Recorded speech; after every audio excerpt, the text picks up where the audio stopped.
The first session this morning is Hot or Not, Global Crowdfunding for Creative Professionals, a potential approach in German development cooperation. And this discussion will be held by Hanin Azzam, Osembo, Herman Theron, Connie Weber and Will Senyo. But at first there will be some introductory remarks by Friederike Kercher. She's from the Federal Ministry of Economic Cooperation and Development, and she's head of the division of Media, Culture, Creative Industries and Sport. A big round of applause for Friederike Kercher, please. Thank you very much and good morning everyone. I know that government representatives are not the typical guests you have at Republica, and as our president has stated, you don't have to be worried that we will sing the national anthem together.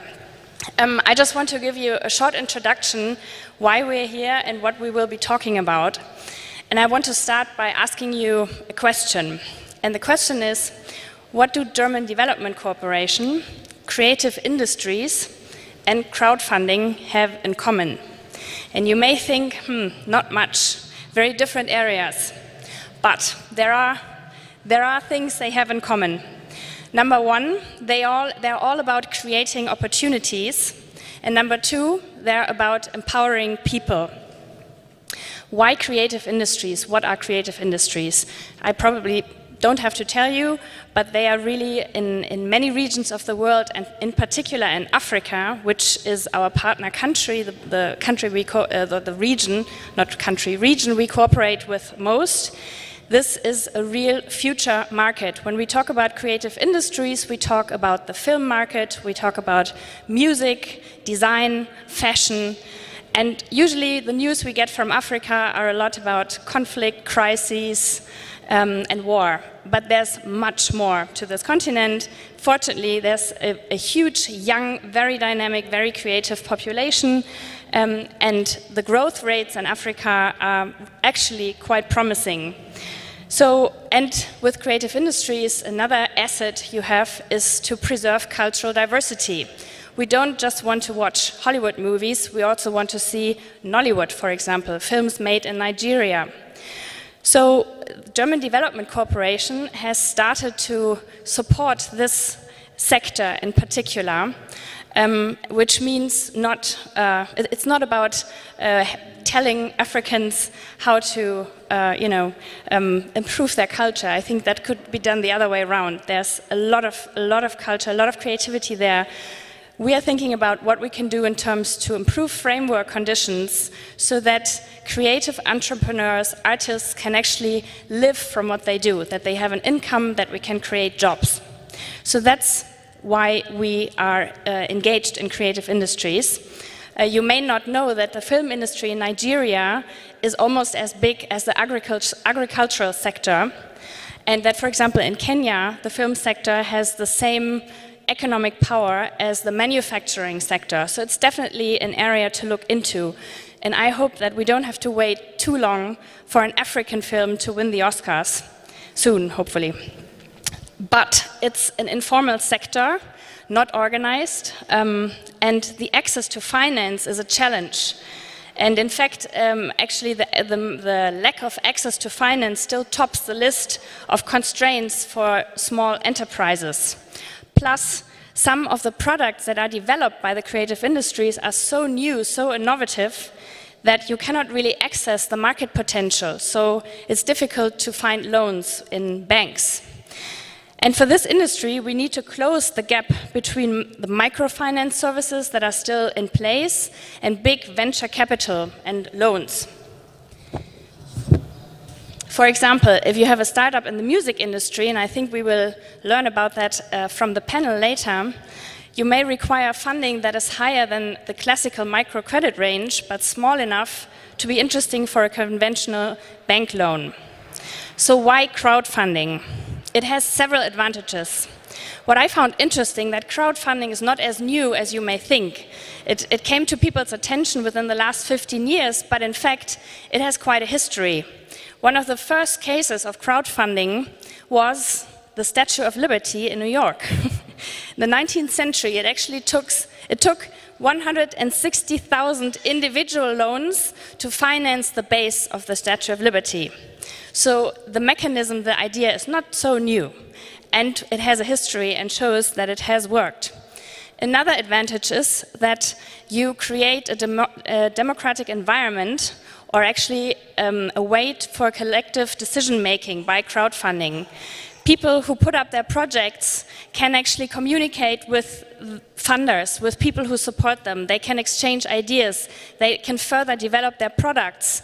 And so you create a very communicative tool with this. And for example, in the creative industry, like in fashion and design, this can be very helpful. You can already test the market in a way through the crowdfunding instrument. In 2017, the total amount worldwide that was raised through crowdfunding was $34 billion US. By comparison, the African revenue was $25 million US in 2017. That's actually 0.1% of what was raised worldwide. And that means we need to get better at that.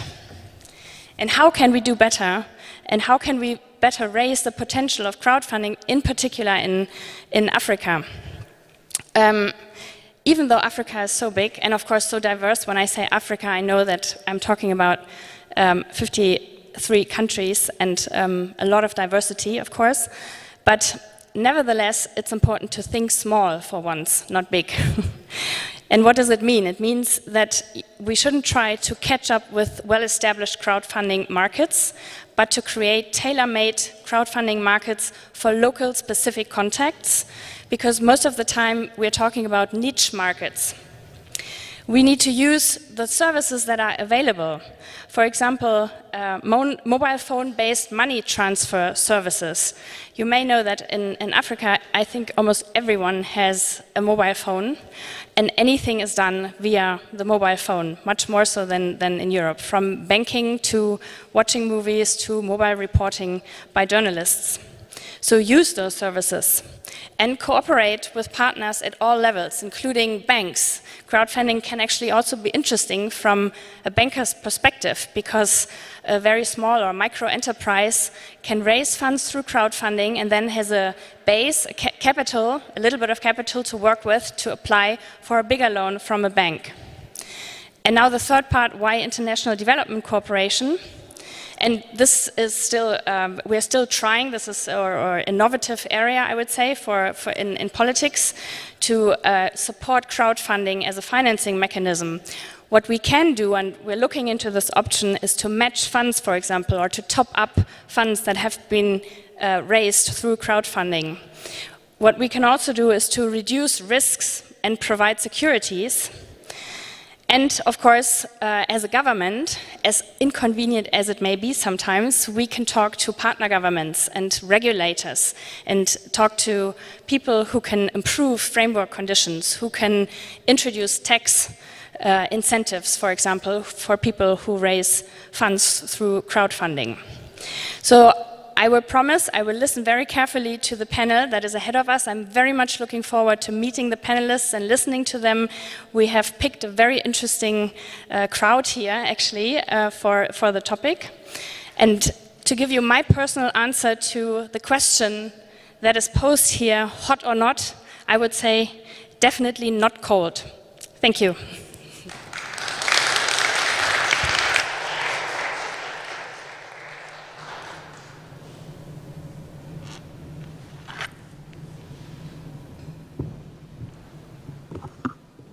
So, thanks for joining us. I'm Will Senyo, and I have the pleasure of helping you navigate this conversation today. I'd like to call my fellow panelists on stage right now, so we can get right into it in German style, on time and efficient.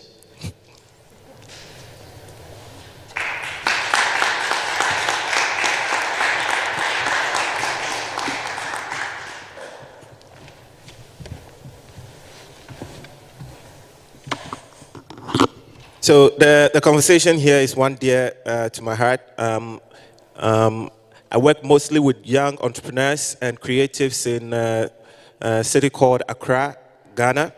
And this sits squarely with what we've been trying to do over the last years. How can you find alternative funding mechanisms in resource-constrained environments to be able to bring alternative art to the rest of the world? African art, if it's in the MENA region, how can new ideas take front stage in the rest of the world? There's a very distinguished panel here that will be sharing their thoughts, both from experience and some deep insight gained from research. I'd allow them to quickly introduce themselves in 15 seconds, and then we'll dive right into it. Hi, my name is Hanin Azzam. I'm from Lebanon. I manage a crowdfunding platform called Zumal, and it's the leading crowdfunding platform in the Middle East. We support creatives find a beautiful way through crowdfunding to fund their projects. Musicians, artists, those that believe in any idea that brings a great social impact. So, and I'm here to talk more about crowdfunding. Good morning, everyone. My name is Navalayo from Kenya. I am the CEO of Enda Sportswear. Enda means go in Swahili, and we work with Kenyan athletes to develop Africa's first running shoes that are made on the continent. And through the running shoes, we share Kenya's culture, not just the running culture, but also the spirit of what drives the different languages and way of life in Kenya. We've done 2 crowdfunding campaigns, and I'm here to talk about that experience. Yes, hello, my name is Connie Weber. I'm working for the European Crowdfunding Network. We are an industry association representing the European crowdfunding industry, so our members are crowdfunding platforms and also other stakeholders related to the industry. And the goal is to support the crowdfunding industry in Europe to scale, to grow, to be transparent, and also the communication between the European Commission and national regulators to improve the conditions and frameworks for crowdfunding platforms in Europe. Good morning, my name is Herman Theron. I'm South African, so I'm African. I'm a creative, I'm a vocalist myself. But a few years ago, I started a private company called Reakopana Online, which is an educational technology company who makes music education accessible and affordable in Africa. I've tried a crowdfunding campaign under another non-profit banner before and was unsuccessful. So I can speak about that, and I hope to become more successful in the future, and I'm sure my fellow panelists will try and convince me to do it again and empower me to do it. I spoke a little bit yesterday, but to some of the people, and I said the creative industry in South Africa or in Africa is untapped, and there is really a lot of potential within the industry. And the people that can actually open that tap and give a place for that tap water to go somewhere will really add a lot of value on the continent. Thank you. Great, thanks guys. So you can expect an interesting conversation, but those who know me know that I'm a shameless ambassador of this small West African nation called Ghana. So this conversation is not going to happen without me plugging that country some way, somehow, especially given its artistic tendencies. So to situate this conversation in reality, I want to show you a video, and then I'll walk you through it in the next 3 minutes to give you a sense of what we are talking about when we talk about creative industry on the continent.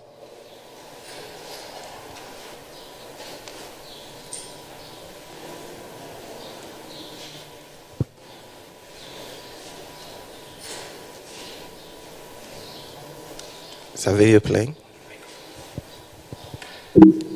Video?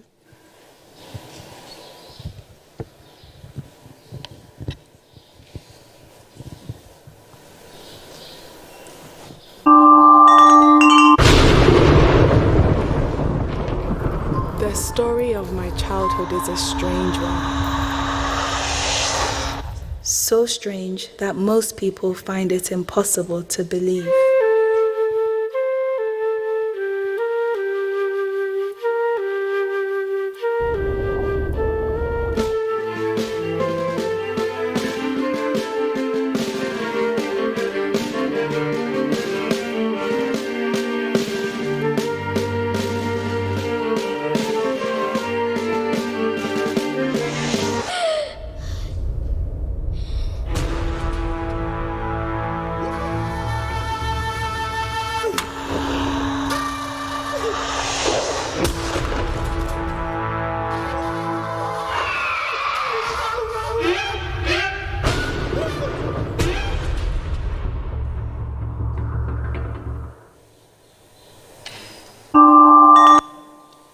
This video is one directed by an upcoming Ghanaian musician and movie director that took Netflix by storm earlier this year, thanks to Ari, the Black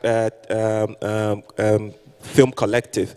Now, it received raving reviews, and earlier our introduction was that someday an African movie will win the Oscar. We think this movie shows the potential that we are talking about on the African continent. The Washington Post described this as a stunning directorial debut. The New York Times called it a dazzling modern fable. And the New Yorker said this is a bold lyrical portrait. Now, these reviews speak to the content of the production itself, but it also speaks to the story that is unique, and the rest of the world saw something they had never seen. We think that is what African creatives and people in the MENA region are capable of doing. But if there is no capital, how are you able to get it there? Now, this movie wouldn't have seen the light of day without 705 backers on Kickstarter. The movie raised just under 80,000. Now, let's imagine what 80,000 can do in Hollywood. It won't even buy you a stage to shoot 1 minute of anything. But with $80,000, this guy has managed to create a movie that went onto Netflix. Now, that is the depth we are talking about. That is the potential we think exists on the continent. And today we are hoping that through this conversation, we can establish a lot of the alternative ways of making this possible and getting more of these stories to the global limelight. Now, there is a chair there, and it looks odd that it's in the middle. We are not trying to separate them. There's a point for that. We want one bold person in this room who feels they have something to say and should have been on this panel today to be able to step up at any point. Just feel free, step up at any point and take that seat. It takes a very different kind of human being to do that, and I'm hoping there's someone in the room with that capacity. Any weirdos in here who are happy to do that? No? Okay, we'll see. I would have done it if I was in there, but hopefully as the conversation drags on, someone will find the boldness to step up and say something. I'll say it one more time before it ends, and hopefully someone comes up. But Connie, I want to start with you. Europe has seen significant growth in this market compared to, say, Africa and the Middle East and North Africa. What would you say are the emerging trends right now in the crowdfunding industry, specifically in Europe, that could potentially be mirrored in Africa and the Middle East? Well, I do not agree with you that we have made significant impact in Europe with regards to crowdfunding, because I think that we are lacking behind compared to the US or relatively. If we talk about European crowdfunding, so the European crowdfunding industry is made up to more than 70% from the UK. So in Europe, we have really the problem that we have 28 different countries. We have 28 different national regulations. We have some countries where we even do not have a crowdfunding regulation, which makes it even more complicated. So the problem we have in Europe to really tapped to really exploit the potential of crowdfunding is that we are limited to national borders, and this we need to overcome. So currently cross-border crowdfunding is possible, but it's very expensive for the platforms, and it's quite difficult to get the licenses. So what we could say could be interesting for Africa is to take advantage from these learnings we made in Europe, not to come up with 53 individual national regulations, and instead to collaborate and to perhaps find some common rules to establish over all countries, so that cross-border crowdfunding is easier than it is in Europe, because this is really so the most important things for crowdfunding platforms is to scale, and they cannot scale if they are limited to national borders. So this could be an interesting aspect to take when looking back to the European crowdfunding industry of the last years. And are we seeing some emerging trends in crowdfunding for specifically the creative industry here taking hold in Europe? What we can observe here in Europe with regards to the creative and cultural sectors is that I don't know how aware you are of the different crowdfunding models. Perhaps I will just very shortly introduce them. So we have in principle 4 different crowdfunding models: the donation-based, where people can just give donations; the reward-based crowdfunding models, where you give some money for a small reward. This could be very interesting for the cultural and creative scene. So you get a CD, or you already buy the book or the film or the DVD or something in advance. And then we have the lending-based crowdfunding model, which can be more or less compared to traditional banking loans. And we have equity, where you buy a share on a company or or shares of the profit of the company. So these are the 4 different models. The 2 later ones are so-called investment-based models, because there your motivation for investing is to get a return on investment. And in Europe, I think most projects within the cultural and creative sector are reward-based, in the reward-based model. And also on international platforms such as Kickstarter and Indiegogo, because there you have a great community. And so far, this can be a trend that can be observed, that the reward-based model proved to be quite suitable for this sector. Thanks, Connie. So Osembo, you've managed to have a successful crowdfunding campaign in Africa, which says something of the potential for it to continue going for people like you who are developing new products. And what would you say was the significant factors that made that possible for you in a region that can be tough to raise money because of trust problems and all of that? What would you say were the important elements that made that possible for you? I'd say we generally, just to mention her point, that basically in the US, that market is very developed. And as a company that services both the US and Kenya, one of the things we realized was that if we have to be successful, then we have to tap into that market. But also one of the things that we realized when we did the crowdfunding was that we got a lot of support from African diaspora. So there was a lot of money coming in from people from all over the continent who live outside the continent, but they have this longing to do something positive for the continent or to support upcoming also businesses. Also by FOMO. Exactly.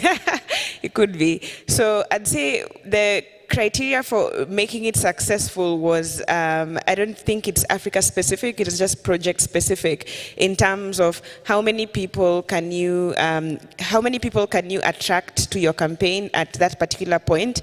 And the strategy was that you reach those people before the campaign launches, so that when the campaign launches, you have an upsurge of maybe 300 people backing the campaign at the same time, and then you have a snowball effect of everybody asking, what's so special about this campaign? And then other people join in, which also led to a lot of media coverage. But I have to say also just how you package it. We had to do a video, we had to do photo shoots, like really package it in a way that people see the dream that we have and how they can help make that dream a reality. So it was it reward-based? Yes, it was reward-based. So we primarily make running shoes, and this was a great thing for us because when we started, we didn't have the money to get started, but we had the money to make prototypes. So we made prototypes, and we told people, if you give us 6 to 9 months and you raise the money for this, then you will be able to get shoes similar to this prototype. So one of the rewards we gave, for example, for the lower volume amount, for the low amounts, we'd probably get a thank you note, or we would list someone on our website as a gratitude for being part of the founding team. We also pre-sold shoes, so people made orders in advance, and that really helped us to place the orders with the manufacturers without having to get bank loans, because again, the banks didn't want to lend us money. So yeah, that's how it worked. Thanks. Hanin, you run a crowdfunding platform, and from what Osembo says, there's the early adopters of this idea, and it seems that the diaspora of whichever country it is some of the earliest adopters of that. And as I said, it could be fueled by the fear of missing out on something exciting happening at home, or just wanting to give back in a unique way. On your platform, are you seeing a lot of diaspora activity, and if so, what do you think drives that? It's very important to mention that those that give a greater amount of funds on platforms are basically from outside of their homes, which is diaspora. It's interesting for them to support creatives from their country, and they know the reason they came for crowdfunding is because they have lack of money, and probably the government isn't supporting their idea. A great amount of funds is coming from the diaspora, and I think that's what's keeping crowdfunding going and encouraging other people to use it as well.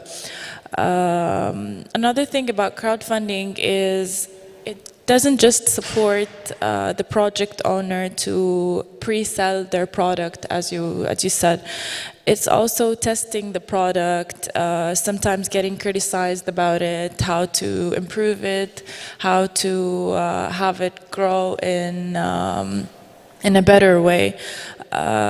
Supporting them in small amounts from the diaspora encourages other people to also add more amounts to show that, okay, there's this huge number of people who believes in this project, so we should back them up with more. So yeah, diaspora is a major supporter to projects using crowdfunding for their projects.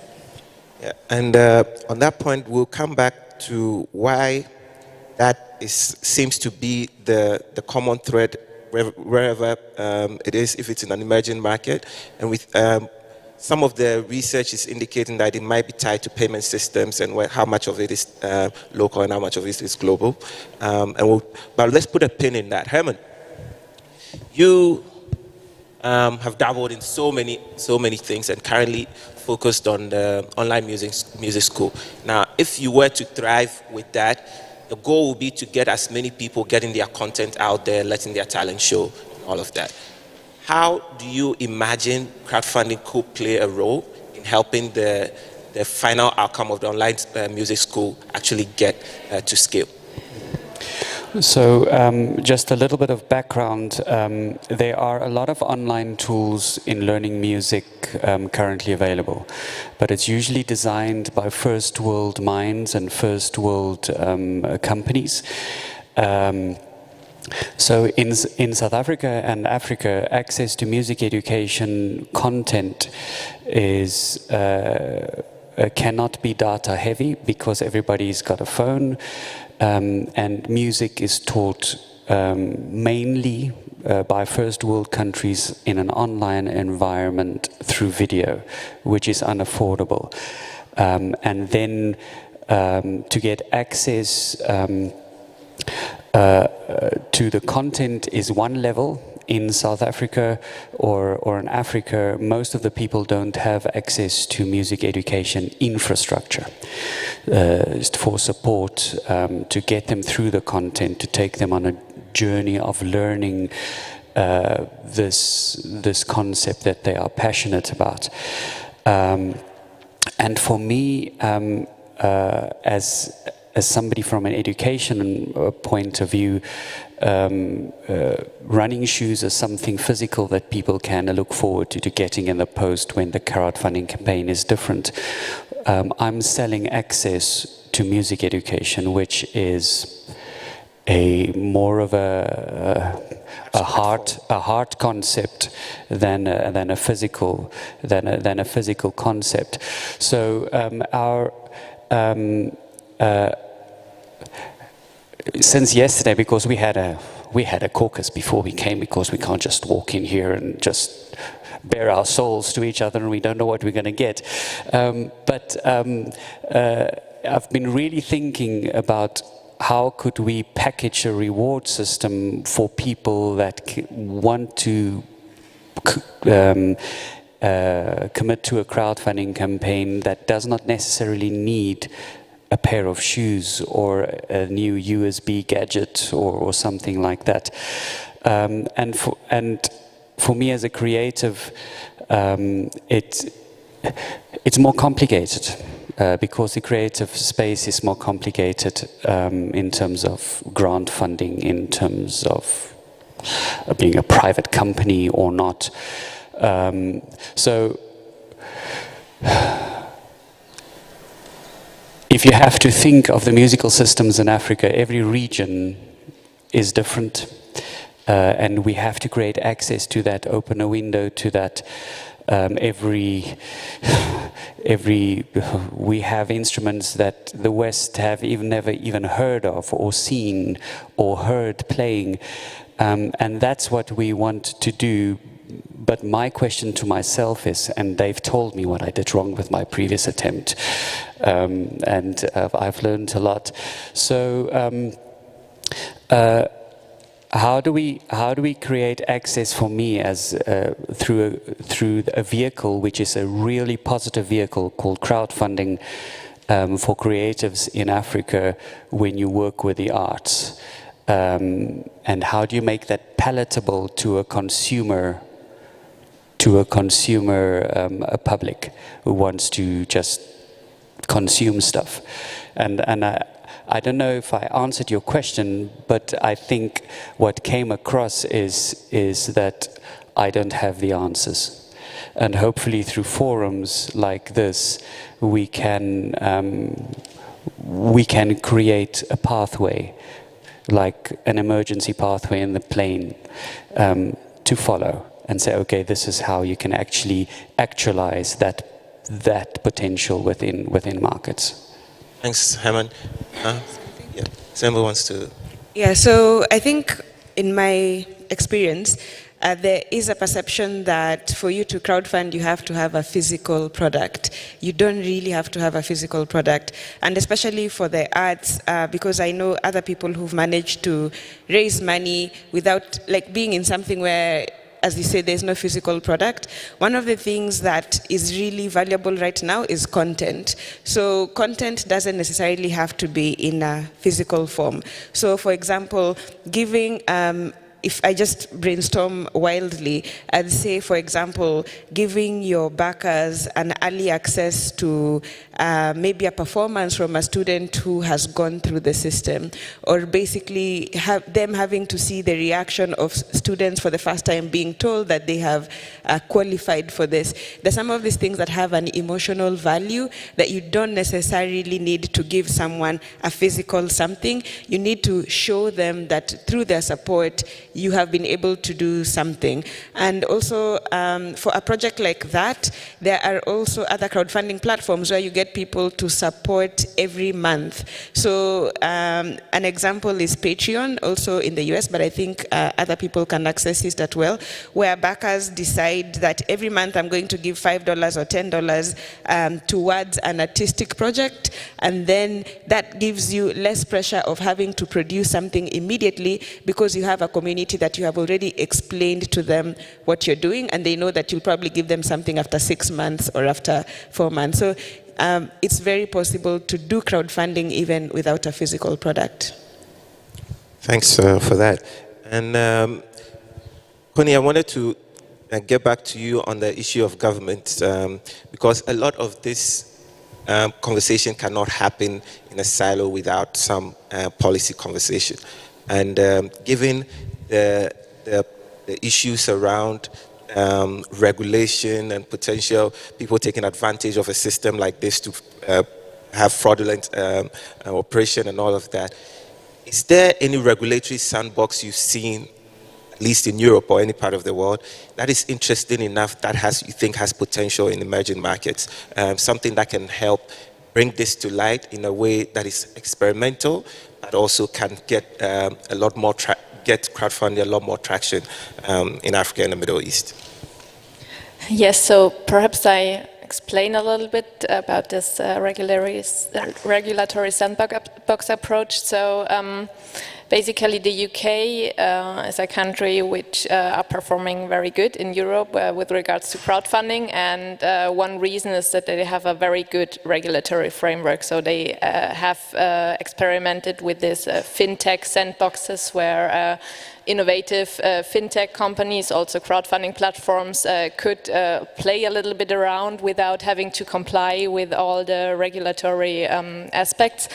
And this supports innovation because, as we can observe it, so if you as a startup have to pay thousands of euros or dollars or what else for your lawyers to find out if it's legal what you're doing or in which country is it possible. So, for example, now we are in this with blockchain. It's again we are talking about all these lawyer costs, and there are some countries where some tokenization is possible, and in Germany it's not possible. So these are the things where regulatory sandboxes make sense to explore and let the market mature.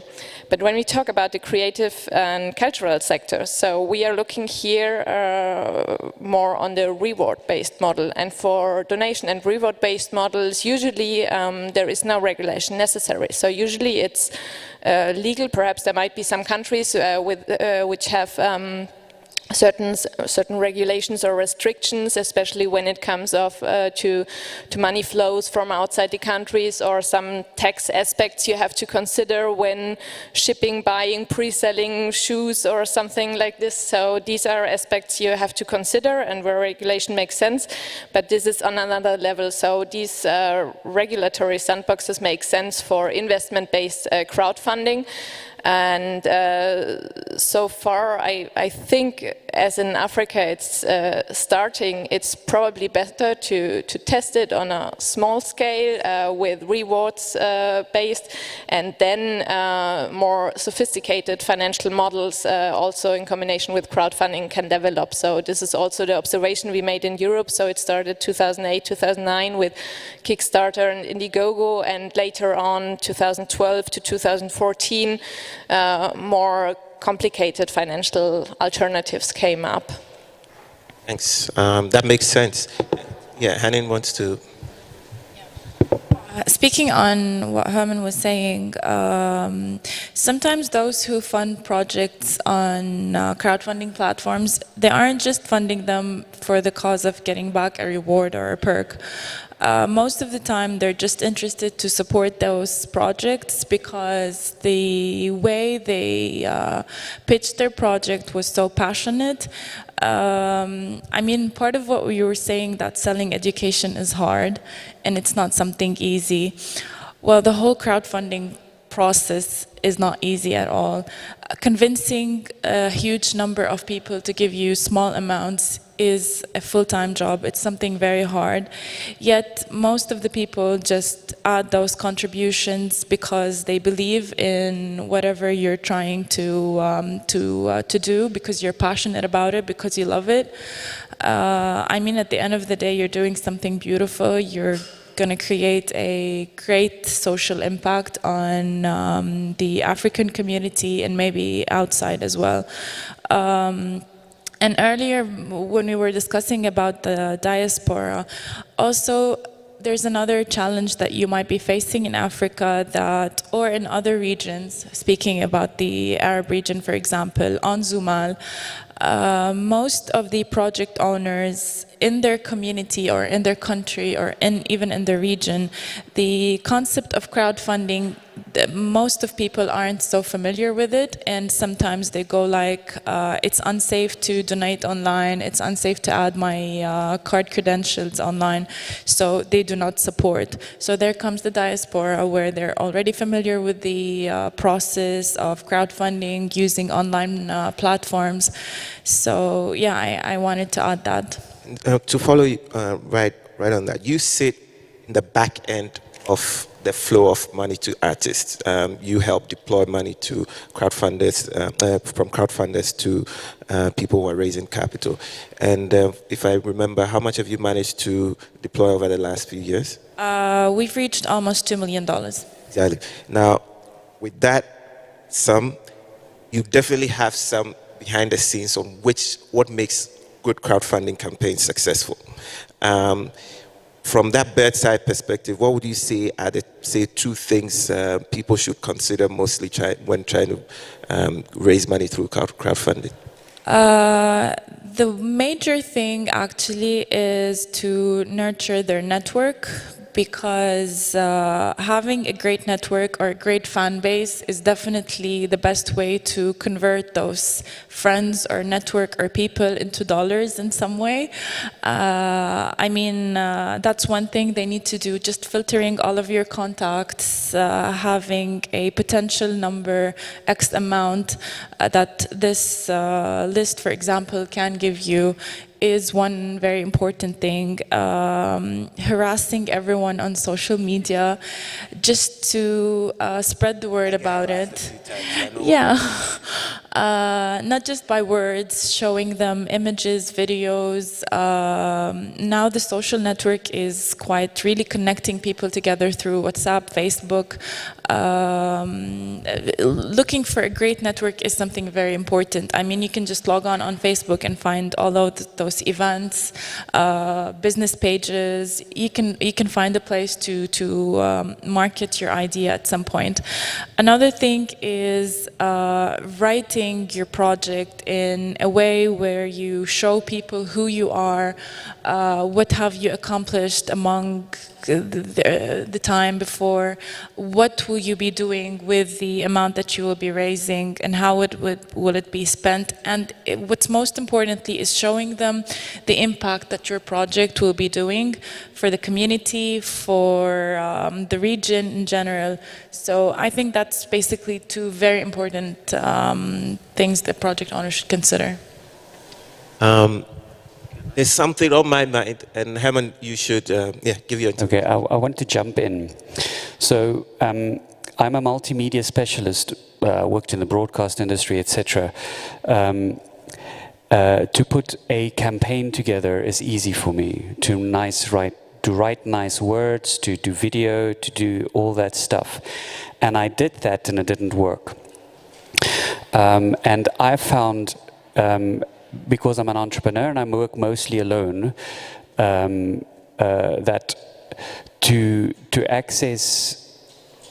do the preparation work with a network and to get them online before the actual crowdfunding campaign starts takes time, and time costs money. So if you have 2 or 3 people working with you, then that time is shortened.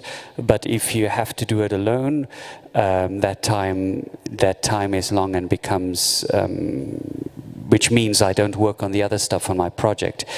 So one of the questions that we had is who can do a crowdfunding campaign? So for someone from my perspective is, if you don't have people that can run it with you, don't start it. If you don't have the time to prep your network, don't start it. If you don't have a little bit of money to be able to prepare your campaign, don't start it, because there's a good chance, I think, it will not. Yeah. It will not. Okay, they disagree, but I'm an entrepreneur and I've hit this rock. So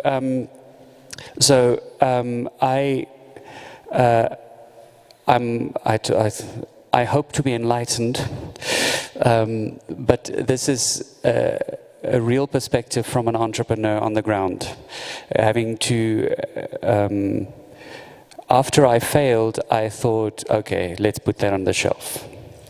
It's a nice ornament. I'll dust it off now and again, but let's put it on the shelf and see if I can do something at a better time. But that's my perspective as an entrepreneur. For me, it feels like a mountain. Osembo says she strongly disagrees with that, and so I would like to hear what she has to say to that. Yeah, so a caveat is the first campaign we did, we were just 2 people. So granted, it was not one. But one of the things we have learned is that there are a lot of free online tools that you can use to manage the campaign. So for example, if you want to collect the number of people who would be interested, then we would use something like signup.com, which eventually does all the work for you. You just have to edit a template and it sends it out. Then you have Mailchimp. Mailchimp essentially just aggregates all that for you. There's another tool called Klaviyo, for example. Klaviyo will allow you to send automated emails in advance. So for example, if someone answers, I'm not interested, it will automatically say, thank you for your support.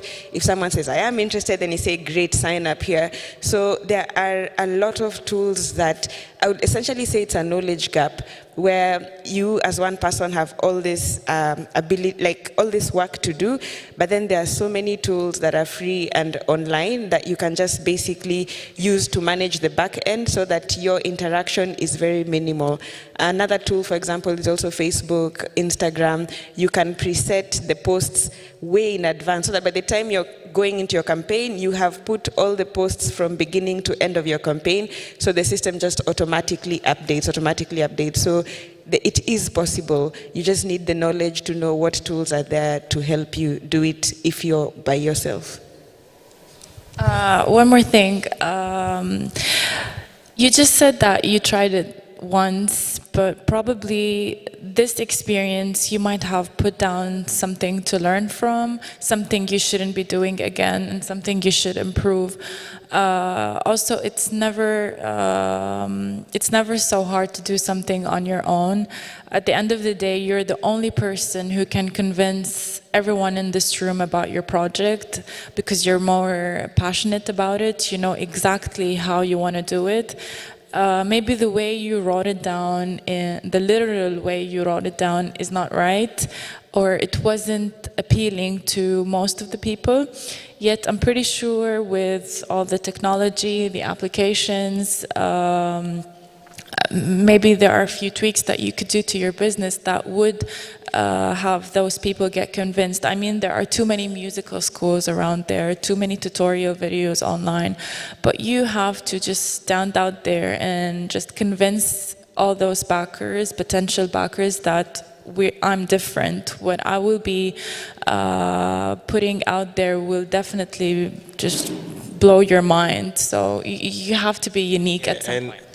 To add to Hanin's question, point, what I've learned most recently from the experience of trying to raise money on the crowd, through the crowd, is that your first one is likely going to fail, but there's a journey to going on. So, for example, mine was not a creative project, but the elements were the same. It was raising a $35,000 round to build our first solar system, a solar unit for our building. So the whole goal was to build a 10 kilowatt hour solar unit that could power up 60% of our energy needs. And initially when we started to raise the money, we hit 18,000, and it's on the platform, it's all or nothing. So you needed 35,000 and you just raised 18, you lose all of it. But then one trick we found that worked like magic the next round was to find a match funder. For every dollar donated, they'll back it with another. So it was one-to-one matching. And so all we had to do was raise half the money and we'll get all the money. And that was successful, and now we have but if we had given up after the first one, we probably would never have raised the money. So the point is, sometimes it's the tricks of how understanding what the market is interested in, how to tweak it and be able to get back and get it in. And Connie, before you point out, that question around match funding also brings me to something that the BMZ and GIZ are looking into. What could be the potential of, say, governments or development agencies backing creative projects with match funding to be able to help pick momentum that excites people to also support in a way that says that we've underwritten this by 35%, which means that we are making a bet on it, and we trust that this person is vetted and will actually deliver the thing, because part of it is also building trust. So do you think there's a possibility for that in the tool to be used, match funding, to help bring more speed in the industry across the region? Yes, I think there's definitely potential. I would like to jump back to your comments, because I agree with all of you. So I agree completely with you that crowdfunding is not the tool for everyone. So you need to be somehow extroverted to run a crowdfunding campaign, and it's hard work, and it's not easy money, and it costs a lot. And also, many crowdfunding campaigns are not successful. So when you look at the statistics on Kickstarter, I think around 50% are not successful. But also what you're saying, you can learn, you can improve it, it's a great tool, and you can create communities, you can use it for pre-sailing, so there are a lot of advantages, and now this can be mirrored back, these learnings, to what the German development corporation could do, or other development agencies. So I think to make crowdfunding successful, it needs an ecosystem that works, and this is built on several pillars. So on the one hand side, there is some education work necessary. So you need to create awareness, you need to train entrepreneurs to be investment ready, or to how to run this, what are important things that need to be included in a story to be successful for investors. So there is this awareness creation, educational aspects where which support developing a crowdfunding framework. And then, as you mentioned, it's expensive. So in some cities in Germany and Austria, and most probably now also in other different countries, so for example in Graz in Austria, the municipality of Graz has established a micro grant of 5,000 euros for a campaign preparation. I think this is a nice tool for entrepreneurs or something to just help starting a campaign, and this leads to these match funding mechanisms. So I think we could talk 2 days about different match funding and supportive mechanisms for crowdfunding. There are a lot of great examples already out there. So in Europe we have this term civic crowdfunding, where public organizations work together with crowdfunding platforms. There we have some examples in Barcelona, or also in London, where the Mayor of London pledges £2 million to different crowdfunding campaigns supporting local communities. So there are a lot of different aspects. Also this match funding thing could be so that every euro is doubled, or that a campaign gets a follow-on funding of a public grant. So this needs to be elaborated from case to case, from country to country, and also from authority to authority. But there is definitely a lot of potential. If we talk about match funding, we can also go a step ahead and looking at examples such as the Swedish development agency, who is collaborating with the crowdfunding platform Trine. So they offer a guarantee. So if you as a Swedish investor provide risk capital on Trine for developing large investment projects in Africa, and in case the African developer doesn't succeed to pay your money back, you get your capital, I think 50 or 60% refunded. And these are also, so this could also be a kind of matchmaking mechanism. Also some other guarantees or tax incentives could be a kind of matchmaking things. Okay, so we are getting our, there you go. Finally, to make use of this chair, at least once. It's me again. It's a bold one, okay. We have 5 minutes to go, and if there's any intervention outside of her, we'll be happy to take it. But I quickly wanted to get back to Osembo on this, because the theme is now that because it's mostly funded by diaspora people, we look to global platforms that have diaspora people have access. But then are we missing out on local people who are also excited about this, but probably don't have the payment systems linked to those global markets? So if you went on Kickstarter right now and you don't have any of these card payment services or PayPal, you're likely not able to contribute. And if you are from Accra and you want to use mobile money to pay, you can't be able to do that on this platform. Do you think there is an argument to be made for authentic local crowdfunding platforms to be built to finance local projects? Or do you think it's too complicated right now and so we should just depend on global platforms to fund local projects? Actually, that's a great question because I was thinking about it. And one thing that I think has to be made clear is that crowdfunding is a thing now, but in Africa, it's been going on for as long as forever, but we just call it in different ways. So in Kenya, we call it Harambe, where basically someone needs something, everybody in the community gets a card, everybody shows up, and you make sure you get to that level. So crowdfunding does exist. And one of the issues we found with our most recent campaign was everybody was like, do you accept M-Pesa? We put it on Kickstarter, which is international, does not recognize Kenyan like the telco industries, but in Kenya, everything runs on the mobile phone. So what we had to do was improvise and basically collect cash offline, and then collect cash offline, and then use one credit card to pay for all that. And so that question is right. I think there is definitely an opportunity for local people to take part. The people who didn't take part, they don't have credit cards, they are not in formal banking system, but they did give us like $10, $15. So the opportunity is there. I think there is time for, in Kenya especially, there has to be like a local crowdfunding platform which allows for businesses to raise that money. And which is why I'm so excited that I met her, because then we are going to do this in Kenya. I'd label the whole thing and just put a Kenyan name on it. No, I think it's to like just source code. Yes. Yeah, that's in the pipeline. Yeah, Zumal is spreading anyway. We might reach Africa before you open your own crowdfunding. I wanted to add one more thing, that Zumal was aware about this problem, that not all people with online cards are able to donate. So for local people, we do allow offline contributions where a backer would log into the campaign and requests to add an offline contribution.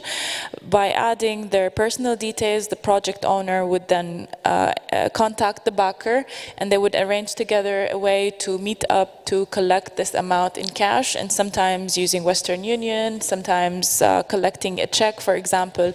That's because we sometimes encourage project owner to organize events, and sometimes in those events they would collect cash money on the spot. So yes, we've been aware about that, and we did make the offline contribution. So Frederick, I'll give you the opportunity to take us home with your last words. If anything here you want to tie together, and especially what BMZ and GIZ are interested in doing, because I think there's a commitment here that it's an early seed that we can plant, which is that by providing the early validation for creatives and saying that we are providing, say, 10-15% of the capital, people then begin to trust that, okay, this is actually viable, and people might support. So that angle itself, without talking and beating it to death, seems like a viable option. Is this something you're looking to quickly advance and see it come to light?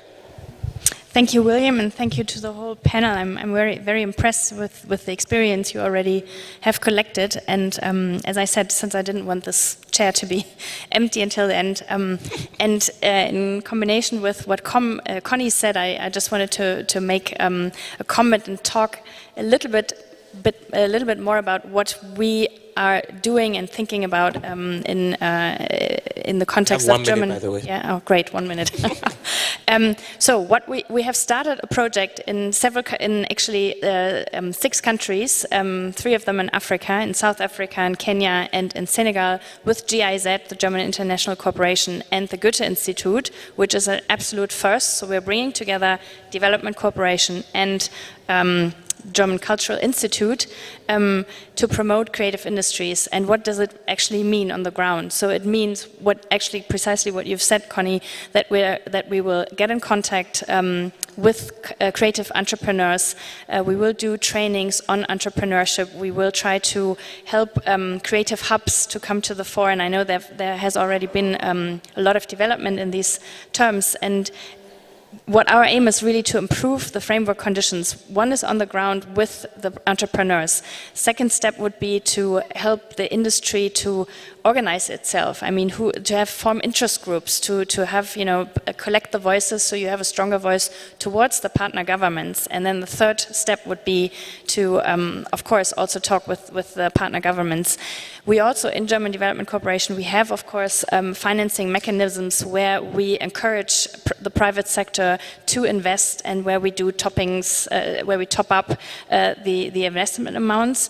Nevertheless, we're working with public funds, taxpayers' money. So, of course, we also have to make sure as much as possible that whenever we invest or we support an investment, it's going to fly. But I can tell you, for example, we've taken what I always call our cultural venture capital that we did last year, and it looks quite good, is to help a telenovela come to life in Kenya. So what we did was to finance the script writing and the production of the pilot film for the telenovela.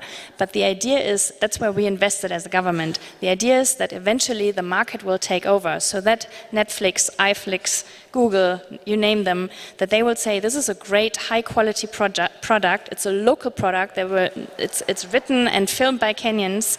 We like it. We will invest it, and then it will be shot, and you create jobs and you create income. So that was one thing, for example, we did, and we will certainly look further into financing via crowdfunding and the options we can use there as a government. So thank you for joining us. An hour, not much can be done, but we think we've touched significant parts of this conversation. You can always continue in the corridors, and we are looking forward to that African Oscar funded by the crowd. Thank you for joining us. We will